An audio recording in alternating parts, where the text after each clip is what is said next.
but you can relax in it a lot. So it's more of an experience. Yet I feel like it's more for kids than for adults.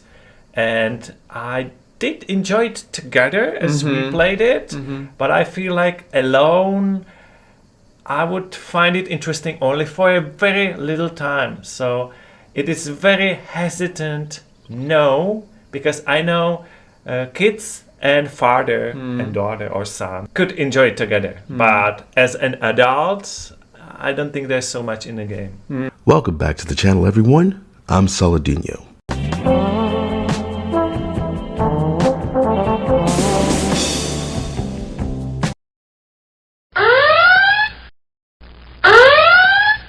Alright, so I played this game, Alba, a wildlife adventure, and it's exactly the type of game that Insomniac wished they could be making. They don't want to make Spider-Man.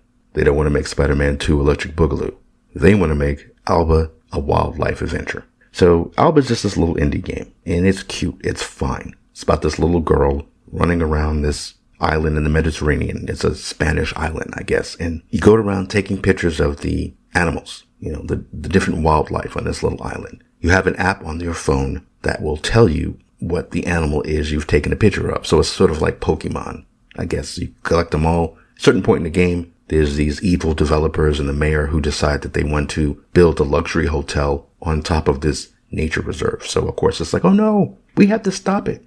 So part of taking the pictures is to show people how important the wildlife on the island is, and you build or you repair parts of the damaged reserve. You go around fixing birdhouses and stuff like that. And it's a cute little game. It's fun. Despite what the reviewers at the beginning of this video say, even as an adult, I enjoyed the experience overall.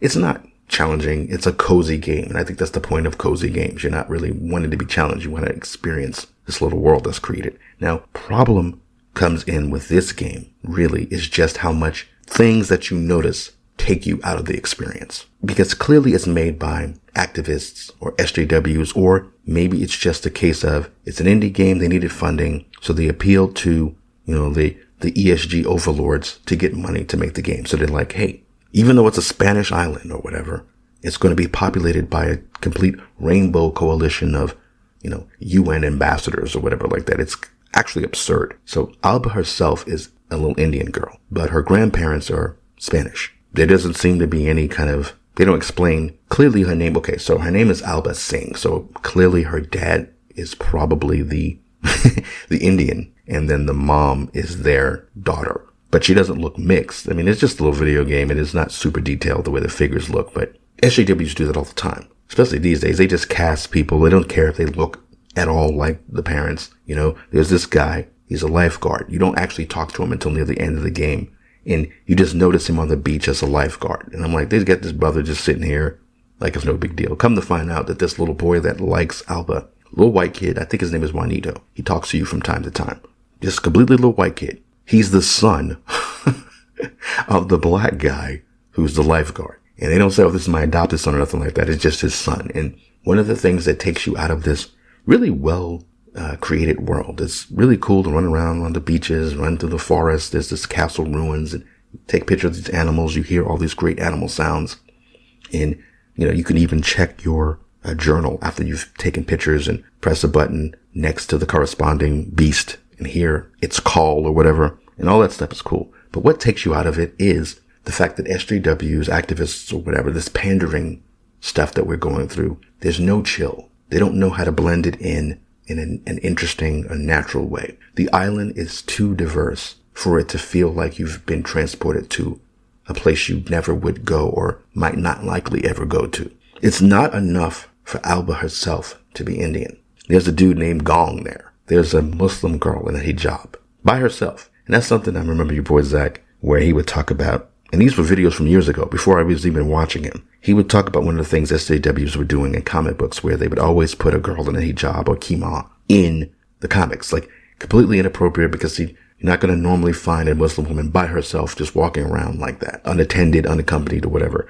And I even saw it myself in a Life is Strange comic. First page, in a coffee shop, there's a girl in a hijab. And that's where it is like in this game. girl in hijab just by herself wandering around town, talking to people. No big deal. She's in the crowd of people who attend the mayor announcing that he and this evil land developer have agreed to build a luxury hotel over this nature reserve. What's funny is that it's like, okay, so all these different people are there. They're the actual citizens of the island. And like I said, this Muslim girl, this Chinese dude, I think there's like a Japanese girl. And it's like, I want to go to a Mediterranean island, a Spanish island full of, Spanish people. I don't want to go to downtown LA and see this smorgasbord of, different cultures all jammed into one. I want something different. And it'd be cool if Alba is like the only, she's an Indian girl and, she's the only different person there. It would make it more unique what she's doing on the island. But whatever. So it doesn't completely take me out of the game, but it does just make me go, oh, boy, we got to get this everywhere now. We got to get Black Vikings everywhere you turn, right? Another thing I was noticing, and it started with the granddad. So at the beginning of the game, you're this little kid. Alba's already a little kid, but you're like a little baby almost, a little toddler. And she loves the granddad. Grandma and Alba are playing on the beach, and then the granddad comes back from taking pictures of animals, and he loves nature. He loves nature conservation, all this stuff, right? He's the one who teaches you how to take pictures. So now all of a sudden, after the luxury hotel is announced, he's like, it'll help the island. We'll get more tourists. It's a cool thing. It's the grandmother who keeps insisting that, no, this is something we need to do to stop it. And she encourages you to do whatever you need to do to try to stop it. Basically, you got to go around town and, take pictures of things, animals, and collect signatures and just, do SJW propaganda to try to stop this land development from happening. And you have this little friend, her name is Inez, and she's extremely annoying, an extremely annoying character. And she sort of takes you around town to stuff like a certain point. This is the stuff I'm noticing. So the grandmother already is pushing you to fight the development. Whereas the granddad is like, it'll probably help everything. Even though I'm the one who taught you to care about nature, I'm now saying, not that big of a deal. So you need to repair a bridge or have a bridge repaired in the reserve to get to further parts of the island. Lo and behold, the town carpenter is a woman. The town police officer is a woman. The town mechanic is a woman. And then one day there's this dig at the castle ruins, and the leader of the expedition is a woman. At the end of the game, you finally get of course you do, you get the luxury hotel project to be canceled. And it involves finding out that the mayor is corrupt. And so the mayor, he feels bad about it and he resigns. And he goes, well, I don't know what's going to happen with repairing the reserve, but the next person who's mayor can hopefully figure it out. And of course, it's obvious that the next person who's going to be mayor is going to be a woman. They don't get to that, but they already, like a day or two later, they already suggest the woman that they want to run for mayor. So of course, then another thing, there's this Lynx. So, you're looking for all these different animals, and some are more rare than others. And the big thing is that there's this Lynx that when you were a little baby and took your first picture, the Lynx happened to be caught in the background. So the granddad's been thinking about this Lynx forever. And he's been like, that's the king of the forest, the king of the woods, this Lynx. Maybe one day we'll find it before it goes completely extinct. Of course, at a certain point, you end up not just finding and taking a picture of the Lynx. You find out that, and this is the only bit of dialogue that Alba herself has. For the most part, when she talks to people, she just shakes her head, yes or no. She doesn't have actual dialogue. But the only time she has dialogue is to tell the granddad that the Lynx isn't actually male. And she's like, this isn't the king of the forest. This is the queen of the forest. And the Lynx has these little babies. Now, what happened to the actual male Lynx that impregnated the female Lynx? Who knows? But even the goddamn Lynx is female. And that's another thing, actually, speaking of parents, or fathers in particular. There's this woman who you find throughout town holding her baby. And she's always like, oh, I brought the baby out to the beach because the ocean waves soothes her. And, you find her at different parts of the island saying different things about the baby, how it's always crying, but she loves the little girl. I think the little girl's name is Ola, but it's a little baby. And she's like, oh, I love her when she's not screaming and crying and all this stuff. But it's like, woman, where is your husband? Don't you have a man? Like, who impregnated you? You're just out. Every time I see you, you're out by yourself holding the baby. And it's like, this is ridiculous. I know this is starring a little girl, but every trade is represented by a woman. And then, there's a vet, but the vet's a guy, but he's gay. He's clearly gay. And I'm thinking, okay, they're subtle with this, but they're letting you know he's gay. He's got the earrings, the way he's dressed, his hairstyle. He looks like a metrosexual. So he's a gay guy. And besides the gay vet, there's at least 2 lesbian couples in the game. The carpenter, of course, she's a lesbian. And there's this woman that you see around town who's always fanning herself. She's the lover of the carpenter. And of course, the way you know that they're lovers is the way that she keeps talking about how the carpenter's always working. She never gets to see her as much as she wants to. And she just calls her My Maria, And then there's there's 2 ladies so constantly with each other all the time. They're clearly, 2 lesbians. So again, this is an indie game. So if they want to do their little SJW stuff, fine. It's just that, again, there is no chill. And I was thinking, I'm going to probably make a video about this game. Just something to kind of talk about how over the top they are with this stuff, like with the women thing. It's like everywhere you turn. Synthetic Man was talking about with Starfield. But everywhere you go, there's a woman in charge. And it's not about, oh, I hate women being in charge. This is obvious propaganda.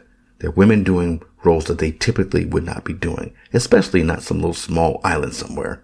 There's a point in the game, because it's not just about, oh, women are doing great. It's again about how men are being put down. And even if it's kind of subtle, it's not as bad as MJ yelling at Peter and Peter apologizing every 10 seconds. But there's a point where that kid, Juanito, the white kid with the black dad, he texts you and texts everybody saying, oh, North Beach is flooded with filth and junk and the animals are covered in oil and, they've got plastic wrapped around them. We need to clean this up. You get there, he's mad and yelling about it, but he's not doing anything. There's this woman there. She's cleaning up the island. Your grandma and grandpa are there, but the grandma's cleaning up. Granddad's just standing there looking stupid. The vet's there checking out the animals. There's this farmer there with a rake, but the only people actually cleaning up is you, Alba, and the 2 women that are there. Everybody else, there's another chick standing around who's live streaming or whatever, and she's got a funny character. But only the women are actually doing anything. The guys are just standing around looking stupid. And the granddad, like I said, he's watching his wife clean up while he just stands there going, wow, it's just a shame. Who did this?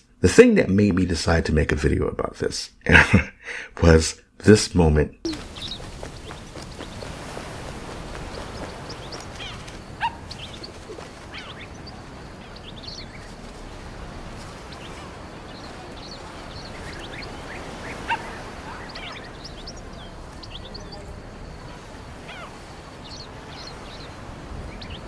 Come on. At the beginning, I show a clip of these 2 guys reviewing it, and they talk about basically it's a game for kids. Why is this flag there? Now, most kids play it, they probably won't even realize what this is. But it's like, no chill. Who's in this little island? How progressive is this little island that somebody's going to put a flag like that up on their balcony? Just like that. Nobody's going to have an issue with it. It's just silly. The progressive flag to me represents everything bad about SJWs and activists is when they go too far. They just throw everything into the pot. And they don't care how it looks. They just throw it all in there. We represent everything, so we mean nothing. And we're off-putting at the same time. The women are all in charge. The men, for the most part, are all idiots and goofballs. There's no concern about what makes sense for a place like this, an environment like this. They don't care if, their different UN ambassadors stick out like sore thumbs. They're going to put it in there anyway. At the very end, pretty much, it seems like that annoying friend of yours, Inez, extremely annoying. It seems like they're suggesting that Inez and Alba are going to grow up to be lovers, that they're LGBT themselves. I'm just going to show you the moment. You can decide.